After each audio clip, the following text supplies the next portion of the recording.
Kita ke informasi lainnya, Saudara. Pangkalan TNI Angkatan Laut Lanal Sabang melalui tim kesehatan Rumkital J. Lili Polri Sabang melaksanakan vaksinasi booster untuk semua personel, baik militer maupun PNS Lanal Sabang. Sasaran vaksinasi booster itu ditujukan bagi masyarakat berusia 18 tahun ke atas yang sudah mendapatkan vaksinasi dosis lengkap.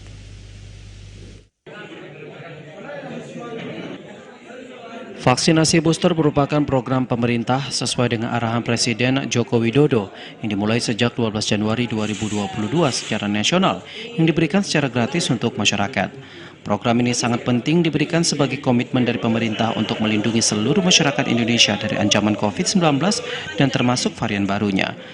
Adapun sasaran vaksinasi booster ditujukan bagi masyarakat berusia 18 tahun ke atas dan sudah mendapatkan vaksinasi dosis lengkap atau 2 kali suntik vaksin dan minimal 6 bulan setelah vaksinasi dosis kedua. Di tempat terpisah, Komandan Lanal Sabang Kolonel Laut P.Ardi Sunario menerangkan pelaksanaan vaksinasi booster merupakan perintah langsung Kepala Staf Angkatan Laut Kasal Laksamana TNI Yudo Margono agar seluruh pangkalan TNI Angkatan Laut mendukung program pemerintah dan pelaksanaan vaksinasi booster di wilayah kerjanya. Vaksinasi ini bertujuan untuk mempertahankan tingkat kekebalan, terlebih adanya virus COVID-19 varian baru seperti Omikron yang sudah mewabah di beberapa wilayah di Indonesia.